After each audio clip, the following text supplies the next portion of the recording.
હની chilli potato ઘરે આ રીતે બનાવશો ને તો બાળકો આંગળા ચાટતા રહી જશે, તેની ગેરંટી હું આપું છું. આજે આપણે સન્ડે સ્પેશિયલ ટેસ્ટી અને ચટપટું હની ચીલી પોટેટો બનાવીશું. હની ચીલી પોટેટો બનાવવા માટે મેં 1 કિલો બટાકા લીધા છે. હવે બટાકા મોટા હોય તેવા લેવાના છે. બટાકાને એકવાર ધોઈ લેવાના છે અને બધા બટાકાની ઉપરની છાલ કાઢી લઈશું અને ઊભી સ્લાઇડ્સમાં સમાઈ લઈશું. આપણે ઘરે ફ્રેન્ચ ફ્રાઈસ બનાવીએ છીએ ત્યારે શું કરીએ છીએ કે એક સરખી ફ્રેન્ચ ફ્રાઈસ બનાવીએ છીએ અને નાની સાઇઝમાં કટ કરીએ છીએ. પણ આજે આપણે હની ચીલી પોટેટો બનાવીએ છીએ એટલે ફ્રેન્ચ ફ્રાઈસ કરતાં મોટી સાઇઝમાં કટ કરવાનું છે. એટલે આ રીતના બટાકા ઊભી સ્લાઇડ્સમાં સમાઈ લઈશું. અહીંયા મેં 1 કિલો બટાકા લીધા છે તો બધા જ બટાકા ઊભી સ્લાઇડ્સમાં સમાઈ દીધા છે. હવે 1 ગ્લાસ પાણી ઉમેરવાનું છે અને બટાકાની સ્લાઇડ્સ ધોઈ લેવાની છે એટલે બટાકામાં સ્ટાર્ચ હોય તે નીકળી જશે.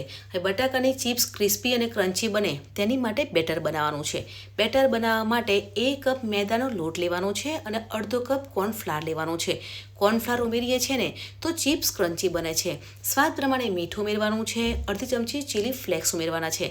તમારે તીખાશ વધારે જોઈતી હોય તો લીલા મરચાં ઉમેરી શકો છો અને લાલ મરચું પણ ઉમેરી શકો છો. હવે થોડું પાણી ઉમેરી અને સેમી બેટર બનાવીશું. બેટર વધારે પતલું પણ નહીં અને વધારે થીક નહીં, આ રીતનું બેટર બનાવવાનું છે. આજે આપણે બેટર બનાવીએ છીએ ને તેમાં મેદાનો લોટ લીધો છે એટલે ચિપ્સ છે ને તે એકદમ ક્રિસ્પી અને ક્રન્ચી બનશે અને બાળકો એકલી ચિપ્સ ખાશે ને તો પણ ટેસ્ટી લાગશે. તો આ રીતનું બેટર રાખવાનું છે. અહીંયા મેં બેટર બનાવી લીધું છે. તો આપણે જે ચિપ્સ બનાવી છે તે ચિપ્સ બેટરમાં ઉમેરવાની છે અને ગેસ પર તેલ ગરમ કરવા મૂકી દેવાનું છે. તેલ ગરમ થઈ ગયું છે તો બટાકાની ચિપ્સ તળી લઈશું. બટાકાની ચિપ્સને સાઈડે કોટિંગ કરી લેવાનું છે અને મીડિયમ ગેસ પર તળી લેવાની છે અને ગોલ્ડન લાઇટ બ્રાઉન કલરની ચિપ્સ થાય ને ત્યાં સુધી તળી લઈશું.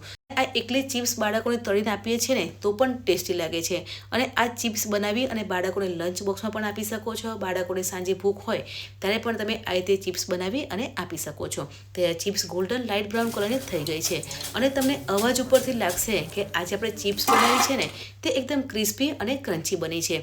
તો ફ્રેન્ડ્સ, બધી જ બટાકાની ચિપ્સ તળી લઈશું અને ચિપ્સ તળતા હોય ને તો ગેસની ફ્લેમ મીડિયમ રાખવાની છે તો ચિપ્સ છે ને તે અંદરથી પણ તળાશે. હવે એક બાજુ ચિપ્સ તળાય છે ત્યાં સુધીમાં 3 ડુંગળી લીધી છે, તેને ઊભી સ્લાઇડ્સમાં સમાઈ લેવાની છે. અહીંયા મેં ડુંગળી, કેપ્સિકમ, ગાજર અને કેબેજ લીધા છે. તમારે બીજા શાકભાજી લેવા હોય તો પણ લઈ શકો છો અને બધા શાકભાજીને ઊભી સ્લાઇડ્સમાં સમાઈ લેવાના છે. હની ચીલી પોટેટો બનાવવા માટે 1 ચમચી તેલ અને બટર ઉમેરવાનું છે. બટર મેલ્ટ થઈ જાય પછી ચોપ કરેલું લસણ અને લીલું મરચું ઉમેરવાનું છે. તીખાશ વધારે જોઈતી હોય તો લીલું મરચું વધારે ઉમેરવાનું છે. હવે ઊભી સ્લાઇસમાં ડુંગળી સમારી છે તે ડુંગળી ઉમેરી ધીમા તાપે સાંતળી લઈશું. ડુંગળી સોફ્ટ થઈ જાય ત્યાં સુધી સાંતળી લેવાની છે. અહીં આપણે શાકભાજીમાં કેબેજ, કેપ્સિકમ, ગાજર અને લીલી ડુંગળી લીધી છે. તમારે બીજા શાકભાજી લેવા હોય તો પણ લઈ શકો છો. બધા શાકભાજીને ઊભી સાઇડ્સમાં સમારવાના છે અને પેનમાં ઉમેરવાના છે અને ધીમા તાપે કૂક કરવાના છે એટલે શાક છે ને તે ક્રિસ્પી બનશે.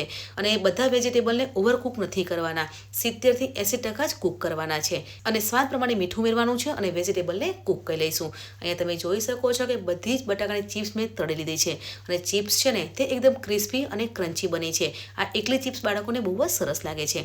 તો શાકભાજી સોફ્ટ થઈ ગયા છે તો 1 ચમચી સોયા સોસ ઉમેરવાનું છે, 2 ચમચી રેડ ચીલી સોસ અને 2 ચમચી ટોમેટો કેચઅપ ઉમેરવાનું છે. તીખાશ વધારે જોઈતી હોય તો રેડ ચીલી સોસ વધારે ઉમેરવાનું છે. બધા સોસ સાથે મિક્સ કરવાના છે અને કલર પરથી લાગે છે ને કે આજે આપણે હની ચીલી પોટેટો બનાવીએ છીએ તે એકદમ ટેસ્ટી બનવાના છે. હવે અડધી ચમચી ચીલી ફ્લેક્સ ઉમેરીશું અને 1 ચમચી ઓરેગાનો ઉમેરીશું. ઓરેગાનો વધારે ઉમેરવો હોય તો પણ ઉમેરી શકો છો અને તીખાશ ઓછી જોઈતી હોય તો ચીલી ફ્લેક્સ નથી ઉમેરવાના. પણ ચીલી ફ્લેક્સ અને ઓરેગાનોની ફ્લેવર બાળકોને સારી લાગે છે એટલે ઓરેગાનો વધારે ઉમેરવાનું છે. હવે ઓરેગાનો અને ચીલી ફ્લેક્સને સાથે મિક્સ કરી લઈશું. હવે 1 ગ્લાસ પાણી ઉમેરવાનું છે કેમ કે ગ્રેવી બનાવીશું એટલે 1 ગ્લાસ પાણી ઉમેરીશું. તમારે પાણી ઓછું ઉમેરવું હોય તો પણ ઉમેરી શકો છો અને પાણીને 1 થી 2 મિનિટ ધીમા તાપે ઉકાળી લઈશું એટલે શાકભાજી અને સોસની ફ્લેવર આવી જશે. હવે વાડકીમાં અડધી ચમચી કોર્નફ્લાવર લેવાનું છે. થોડું પાણી ઉમેરી અને કોર્નફ્લાવરની સ્લરી બનાવી લઈશું. અહીંયા હું કોર્નફ્લાવરની સ્લરી ઉમેરું છું. તમારે કોર્નફ્લાવરની સ્લરી ના ઉમેરવી હોય તો સ્કીપ કરી શકો છો. પણ આજે આપણે લારી ઉપર અને બજારમાં હની ચીલી પોટેટો મળે છે ને તેવું જ ઘરે બનાવીએ છીએ અને તમે લારી ઉપર હની ચીલી પોટેટો ખાધું હશે તે ગ્રેવીવાળું હોય છે અને ઘટ હોય છે એટલે હું કોર્નફ્લાવરની સ્લરી ઉમેરું છું. પણ ઘરે હની ચીલી પોટેટો બનાવતા હોઈએ તો કોર્નફ્લાવરની સ્લરી નહીં ઉમેરીએ તો પણ ઘટ અને ટેસ્ટી જ બનશે. કોર્નફ્લાવર ઉમેરતાની સાથે તમે જોઈ શકો છો કે ગ્રેવી ઘટ બને છે. તો હવે આપણે જે પોટેટો ફ્રાય કર્યા છે તે પોટેટો પેનમાં ઉમેરવાના છે. બધા એકસાથે નથી ઉમેરવાના, થોડા ઉમેરતા જઈશું અને સાથે મિક્સ કરી લઈશું.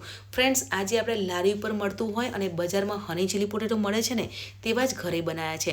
એટલે મેં કોર્નફ્લાવર ઉમેર્યું છે. તમે કોર્નફ્લાવરની સ્લાઇડ ના ઉમેરવી હોય તો સ્કીપ કરી શકો છો. અને તમે જોઈ શકો છો કે લારી પર હની ચીલી પોટેટો મળે છે ને તેવું જ હની ચીલી પોટેટો ઘરે બનાવ્યું છે. અને આ રીતે ઘરે હની ચીલી પોટેટો બનાવશો ને તો બાળકો આંગળા ચાટતા રહી જશે, તેની ગેરંટી હું આપું છું. ઘરે જ હની ચીલી પોટેટો એકદમ ટેસ્ટી અને ચટપટા બને છે. આજે મેં સન્ડે સ્પેશિયલ બાળકો માટે ટેસ્ટી હની ચીલી પોટેટો બનાવ્યા છે. તો બનીને તૈયાર થઈ ગયા છે. તો ગેસ બંધ કરી લઈશું અને ગેસ બંધ કરીએ પછી જ આપણે હની એટલે મધ ઉમેરવાનું છે. મધની ફ્લેવર પોટેટોમાં બહુ જ સારી લાગે છે એટલે હની ઉમેરવાનું છે અને સાથે મિક્સ કરી લઈશું. તો ગરમા ગરમ હની ચીલી પોટેટો બનીને તૈયાર થઈ ગયા છે. તો હની ચીલી પોટેટોને સર્વિંગ પ્લેટમાં સર્વ કરીશું. આજે મેં સ્ટ્રીટ ફૂડ સ્ટાઇલ હની ચીલી પોટેટો બનાવ્યા છે અને આ રીતે તમે બનાવશો ને તો બાળકો વારંવાર બનાવવાનું કહેશે. અને આપણને શું થાય છે કે સાંજે જમવામાં શું બનાવું, તો તમે પણ આ રીતે હની ચીલી પોટેટો બનાવી અને સર્વ કરી શકો છો. અને હની ચીલી પોટેટો બનાવીએ ને તો ઘરની સામગ્રીમાંથી જ બનાવી શકો છો. તો એકદમ ટેસ્ટી હની ચીલી પોટેટો બનીને તૈયાર થઈ ગયું છે. એટલે ઉપરથી હની એટલે કે મધ ઉમેરવાનું છે. મધની ફ્લેવર બાળકોને સારી લાગે છે. ફ્રેન્ડ્સ, આજે મેં હની ચીલી પોટેટો બનાવ્યું છે. તો રેસીપી કેવી લાગી કમેન્ટમાં જરૂરથી જણાવજો. મળીએ છીએ નવી રેસીપી સાથે. ત્યાં સુધી બાય બાય, એન્જોય.